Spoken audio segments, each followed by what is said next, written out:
Alors donc je suis le docteur Combe, j'exerce à Marseille au centre Monticelli Paradis et je suis plus particulièrement spécialisé dans la chirurgie de la cataracte et réfractive. Donc je suis amené régulièrement à proposer des corrections notamment de la presbytie, parfois par cristallin clair, parfois pour des chirurgies cataracte et réfractive. Et donc les produits proposés par Rainer sont particulièrement intéressants à mes yeux, on va en discuter. Alors concernant donc le domaine de la chirurgie réfractive et des implants, je noterais qu'il n'y a pas de révolution technologique concernant les systèmes optiques. Il y a des améliorations mais pas vraiment de révolution. Le sujet en vogue un peu, c'est les implants monofocaux plus qui pourraient apporter un gain de vision de près intermédiaire sans tous les effets photiques des implants multifocaux, dont on sait que la proportion d'indications n'augmente pas pour des raisons d'insatisfaction des patients, donc il y a un facteur limitant. Et ces implants pourraient apporter probablement une réponse en limitant le discours à donner aux patients et les risques d'insatisfaction. Voilà. Je pense que probablement des innovations arriveront plus par des idées que par des révolutions technologiques. Et c'est pour ça que je me suis intéressé à la technique duet surgery, qui, sans apporter une révolution au niveau technologique, apporte une idée, à mon avis, qui change complètement la manière de proposer la multifocalité aux patients. Et de ce point de vue-là, je pense que c'est une réelle innovation.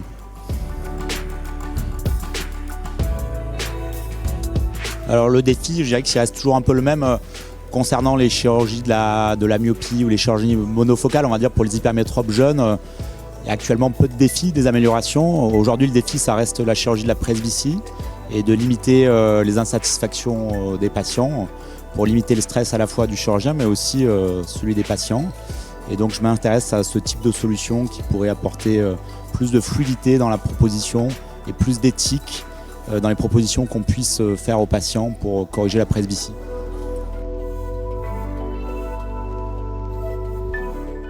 Alors j'ai repéré cette proposition, comme je disais tout à l'heure, qui est plus une révolution d'idées qu'une révolution technologique.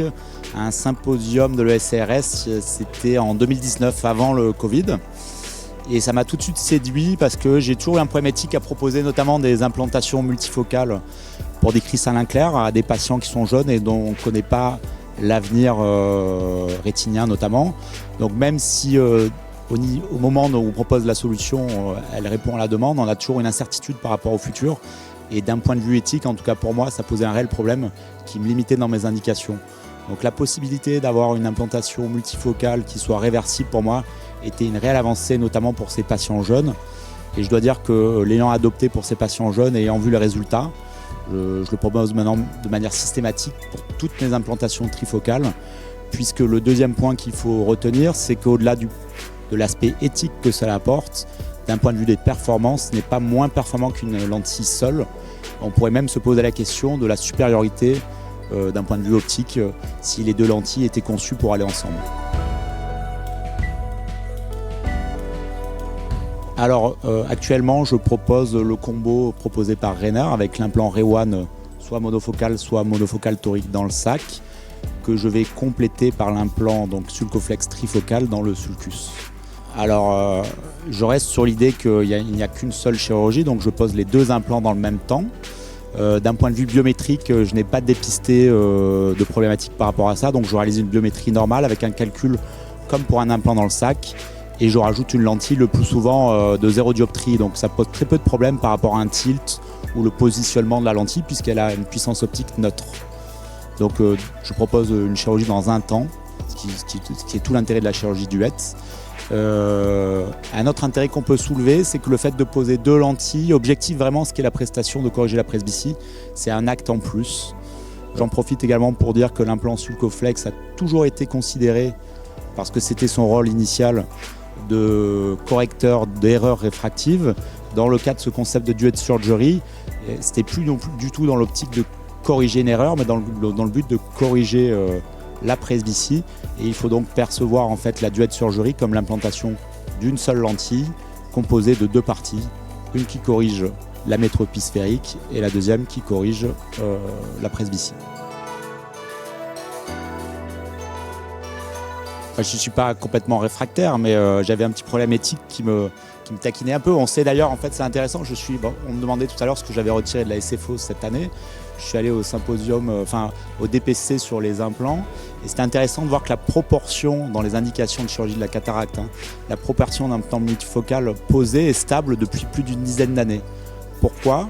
Parce que certains chirurgiens sont encore réfractaires à la mise en place d'implants, parce qu'on sait qu'il y a des patients insatisfaits, que les résultats ne dépendent pas que de la qualité du geste chirurgical, elle va dépendre d'autres paramètres qui ne sont pas toujours maîtrisables, et notamment la neuroadaptation. Donc la possibilité d'avoir quelque chose de réversible, pour moi, est une notion très importante. Alors, comme je l'ai dit, maintenant je le propose de manière systématique, puisque d'un point de vue optique, c'est aussi performant, donc je n'ai pas de raison de proposer autre chose. Mais initialement, c'est vrai que l'intérêt, il va se porter surtout sur les patients jeunes dont on ne connaît pas l'avenir. Donc, on a la possibilité d'une réversibilité ad vitam aeternam, et c'est pour moi, d'un point de vue éthique, est quand même très important. Elle va permettre aussi de repousser les indications de multifocalité chez des patients chez qui on aurait un doute de l'efficacité de cette multifocalité. Je pense à des patients, par exemple, qui ont un glaucome débutant, qui ont une pathologie rétinienne débutante, dont on ne connaît pas l'avenir et dont on pourrait nous reprocher d'avoir posé un implant multifocal dans le sac. Donc ça permet en fait de repousser un peu les limites. Et par extension, ça permet d'obtenir une courbe d'apprentissage assez sereinement sur la multifocalité. Et je sais que quand je parle de cette procédure à mes collègues, notamment rétinologues, qui sont plutôt réfractaires à la pose d'implants multifocaux, ça leur permet d'expérimenter cette possibilité sans la crainte d'avoir un geste irrémédiable et péjoratif pour le patient. Donc ça libère l'esprit un peu. Comme je disais, moi je le pose de manière systématique, mais il prend tout son sens pour des patients qui vont être très exigeants, par exemple, ou des patients dont on pense que les effets secondaires, notamment les halos nocturnes, pourraient être gênants. Je pense à des gens qui, dans leur profession, conduisent beaucoup. J'ai par exemple, pour ma part, opéré un patient jeune, chauffeur de bus, qui a développé une cataracte très jeune, sans étiologie particulière. Et malheureusement, il était assez satisfait du résultat. Et malheureusement, dans les suites opératoires, 3 semaines, 1 mois après la chirurgie, il a développé une kératoévite herpétique assez sévère, avec des lésions cornéennes et persistantes, qui finalement ont fait que le résultat visuel s'est dégradé assez rapidement. Ça a eu un impact important sur sa reprise du travail, puisqu'il ne pouvait pas reprendre le travail. Et on a donc décidé de l'explanter sans problème au bout de 3 mois.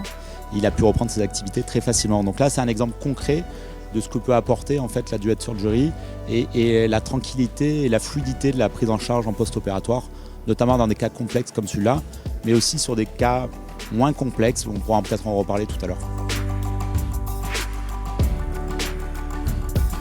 Ouais, alors je commence à avoir un recul intéressant sur la duet surgery, parce que j'ai implanté plus d'une centaine de patients en bilatéral, avec une population de patients qui sont des indications habituelles, et une population de patients sur des indications plus habituelles, chez qui j'aurais peut-être hésité à proposer un implant multifocal. En ce qui concerne la population de patients sur les indications habituelles, on a des résultats qui sont tout à fait comparables à les implants trifocaux classiques, avec d'excellents résultats. Certains patients insatisfaits ou qui se plaignent de certains effets secondaires, mais pour lesquels j'ai un discours tout à fait rassurant, avec la possibilité de revenir en arrière à n'importe quel moment. Donc ça, c'est assez intéressant. Je dirais que l'implantation duet, donc le fait d'implanter une deuxième lentille dans le sac, n'a pas modifié mes habitudes concernant le calcul d'implant. Je n'ai pas noté de modification. D'accord.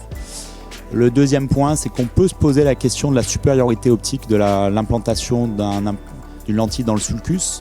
On sait que ça a été proposé pour traiter des dysphotopsies négatives, et que donc le fait d'occuper plus de place dans la chambre postérieure avec la lentille dans le sac et la lentille de sulcus limite les effets de reflet sur l'optique, et donc peut de ce point de vue-là limiter le risque de dysphotopsie négative notamment.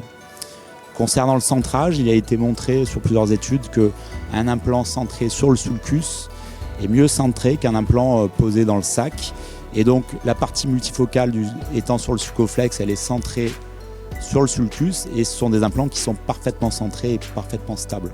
Donc là aussi, je pense que ça a un impact sur les résultats visuels après duet surgery, qui pourrait même être supérieur à une implantation dans le sac de ce point de vue-là. Je me permets de continuer sur, pas la stabilité, mais une problématique qu'on est souvent amené à mener pour les implants trifocaux, c'est la gestion de patients insatisfaits assez rapidement, et chez qui il y a une petite opacité capsulaire, ce qui peut arriver, qui n'est pas le signe d'une mauvaise chirurgie, ça peut arriver à tout le monde. Et on se pose souvent la question de l'insatisfaction. Est-ce qu'elle est liée à cette petite opacité capsulaire? Est-ce qu'elle est liée à un problème de neuroadaptation? C'est compliqué de le savoir des fois. Et le fait de réaliser la capsulotomie permet de répondre à cette question. Le problème, c'est que lorsque l'implant est dans le sac, et si jamais le problème venait d'une neuroadaptation, il faudra songer à explanter la lentille sur une capsule qui a été percée, donc ça complique un peu le geste.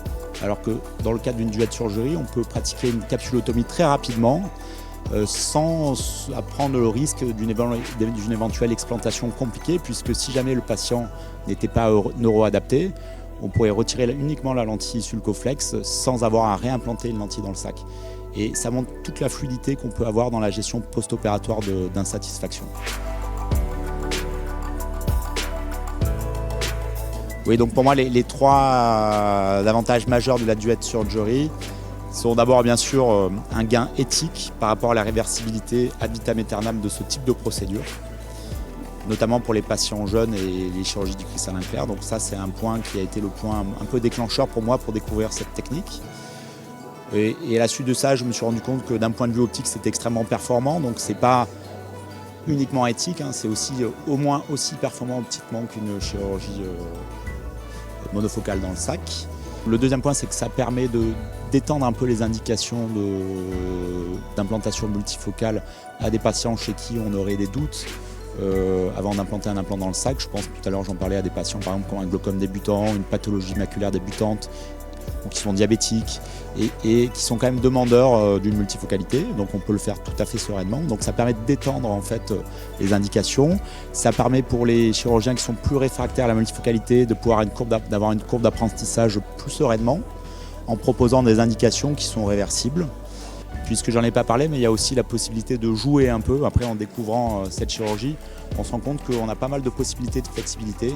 Je vais donner un exemple qui est assez intéressant. Pour des patients myopes dont on sait que ce n'est pas les meilleurs candidats pour la trifocalité, parfois ils hésitent entre une correction en monovision ou une correction multifocale. Et on peut tout à fait avoir le meilleur des deux mondes, c'est-à-dire implanter en monovision dans le sac avec un implant hémétropisant sur un œil et un implant myopisant sur l'autre, et le corriger par l'implant Sulcoflex trifocal. C'est-à-dire que les patients, une fois opérés en duette surgery, seront corrigés en multifocalité, et en cas d'insatisfaction ou d'explantation, on aura quand même une monovision. On commencera par explanter par l'œil dominant pour améliorer la vision de loin, et si on devait explanter le deuxième œil, il se retrouverait donc en monovision avec quand même un gain en vision de près. Pour conclure, ce que je disais, c'est intéressant. Tu as commencé par me demander ce que j'avais retiré de la SFO. J'ai vu beaucoup de choses intéressantes. Concernant les implants, comme je disais, pour moi, il n'y a pas de révolution technologique sur les optiques. Bon, il y a des améliorations. On parle beaucoup des implants monofocaux plus. Et je suis persuadé que peut-être l'innovation viendra d'une idée. En tout cas, c'est quelque chose qui me séduit beaucoup, de se dire que tout ne repose pas que sur la technologie et que parfois une idée peut faire avancer les choses. Et de ce point de vue-là, la duette surgery me semble particulièrement séduisante, et je suis persuadé que c'est un concept qui va être amené à se développer et peut-être amélioré encore, notamment en concevant des lentilles qui sont faites pour aller ensemble, parce que jusqu'alors ça n'a pas été encore fait. Voilà.